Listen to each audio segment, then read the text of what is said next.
Hello student, अब हम लोग अगले टॉपिक में देखेंगे सेल के आंतरिक प्रतिरोध, स्मॉल आर, विद्युत वाहक बल एप्सिलॉन, विभवांतर बी व धारा में संबंध क्या होता है। इसका एक समीकरण आता है जिसमें आर का मान हम लोग निकालेंगे यहाँ पे। तो क्या संबंध होता है इसके बारे में सीखते हैं, कैसे निकालते हैं, कैसे निकलेगा इसको देखते हैं। तो सबसे पहले एक डायग्राम बना के समझ लेते हैं कि किस प्रकार से आंतरिक प्रतिरोध, विद्युत वाहक बल, विभवांतर और धारा में संबंध निकालेंगे।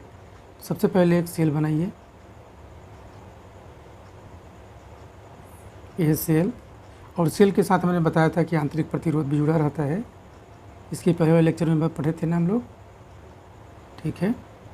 अब इसके साथ हम लोग एक बाह्य प्रतिरोध लगा देते हैं कैपिटल आर, और एक कुंजी यहाँ पे लगा देते हैं हम लोग। ये जो सिस्टम है आपका यहाँ से लेके यहाँ तक, ये है सेल, और सेल के साथ आंतरिक प्रतिरोध आर है।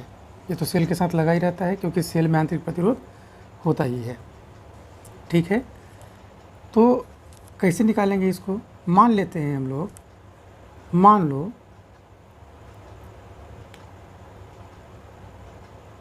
किसी सेल, जो सेल हम यहाँ बनाए हैं, किसी सेल का विद्युत वाहक बल E तथा आंतरिक प्रतिरोध R है ना। इसे मतलब इस पूरे परिपथ को बाह्य प्रतिरोध R, बाह्य प्रतिरोध R के साथ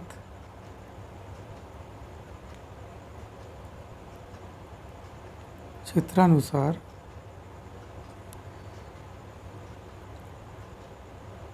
जोड़ने पर या जोड़ने से क्षेत्रानुसार जोड़ा जाता है, इसे लिख लीजिए, जोड़ा जाता है या संयोजित किया जाता है, ठीक है ना। तब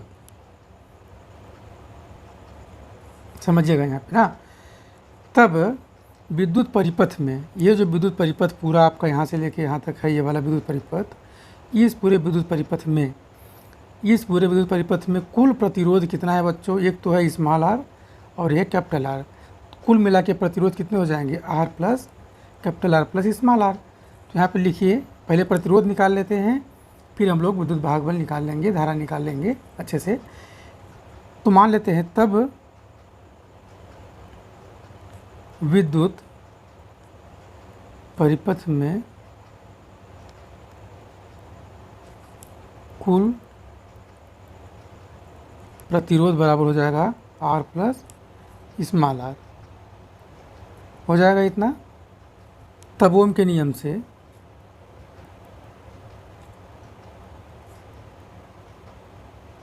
या ओम के नियमानुसार परिपथ में बहने वाली धारा, परिपथ में बहने वाली धारा I इक्वल टू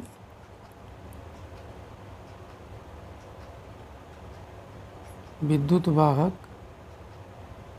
बल, कुल विद्युत वाहक बल अपान कुल प्रतिरोध। ऐसा क्यों बोल रहे हैं, देखिए हम यहाँ पे सेल लिए हैं ना, विभवांतर यहाँ पे तो हमें दिख नहीं रहा है। तो सेल का मात्रक भी वोल्ट होता है, विभवांतर का मात्रक भी क्या होता है, वोल्ट होता है। तो सेल के लिए जब इस्तेमाल करेंगे हम लोग, पूरे सेल के लिए मतलब पूरे परिपथ के लिए जब इस्तेमाल करेंगे यहाँ से लेके यहाँ तक, तो इसमें इस सेल के लिए हम लोग विभवांतर की जगह पे विद्युत वाहक बल का इस्तेमाल करेंगे, है ना। तो विद्युत वाहक बल, कुल विद्युत वाहक बल कितना है एप्सिलॉन, कुल प्रतिरोध कितना हो गया आर प्लस आर। तो आई इक्वल टू कितना हो गया बताइए, epsilon upon R plus R. ये हो गया इक्वेशन फर्स्ट। अब यहाँ पे आपको एक कंडीशन दे रहा हूँ कि यदि प्रतिरोध के सिरों के बीच विभवांतर, ये दिख रहा है, यहाँ पे अगर विभवांतर भी हो और बहने वाली धारा क्या हो, इसमें आई हो, बहने वाली धारा क्या हो बच्चों,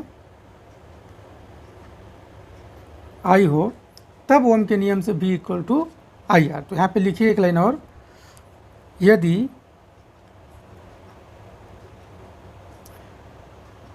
सेल के बाह्य प्रतिरोध के सिरों के मध्य विभवांतर या टर्मिनल विभवांतर बोल सकते हो, है ना, विभवांतर भी हो तथा बहने वाली धारा आई हो तो आई इक्वल टू क्या लिख सकते हो, V/R। क्यों भाई, क्योंकि हम लोग जानते हैं चूँकि V इक्वल टू होता है IR, तो I इक्वल टू यहाँ पे निकाल लेंगे, I का मान यहाँ पे V इक्वल टू V/R। इसको मान लीजिए इक्वेशन सेकेंड। यहाँ इतना बात समझ में आ गया। अब देखिए इक्वेशन फर्स्ट में I इक्वल टू कितना आया है, ε/A, और इक्वेशन 2 में, समीकरण 2 में I इक्वल टू आया है V/R। दोनों में देखिए बायां पक्ष दोनों का बराबर है, तो दायां पक्ष भी दोनों का बराबर होगा।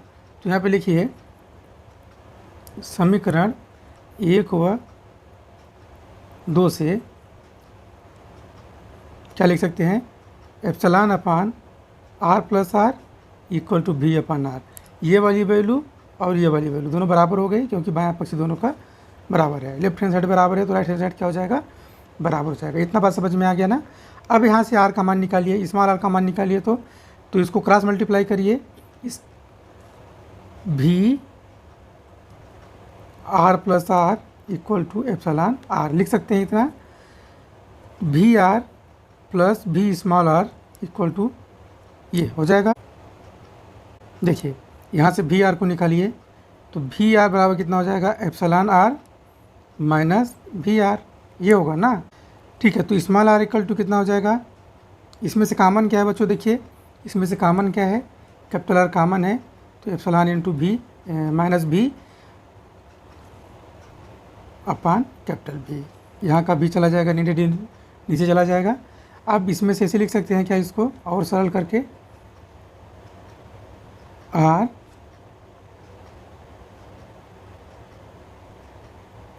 V/V हो जाएगा ना। इसको दोनों में क्या कर दिया हम लोग, डिवाइड कर दिया, तो R ε/V ये कट जाएगा, तो बचेगा कितना यहाँ पे, -1। यही आपका रिलेशन है। देखिए यहाँ पे स्मॉल r मतलब आंतरिक प्रतिरोध, बाह्य प्रतिरोध, विद्युत वाहक बल, विभवांतर में ये संबंध आ गया। बात समझ में आई, ये पूरा संबंध आ गया।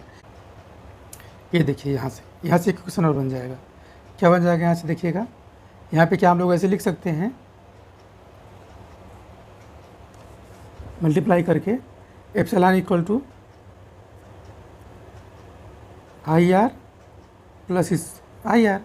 अब ये जो IR है, ये वाला IR, ओम के नियम से क्या लिख सकते हो इसको आप लोग, V प्लस IR, इतना आएगा ना, V प्लस IR। अब यहाँ से V का मान चाहे तो निकाल लीजिए, IR यही वाली वैल्यू मैं वहाँ पे निकाला था, ये जो आपको बोला था मैं कि ये निकाल लेंगे, ये यहाँ पे वैल्यू आ जाएगी।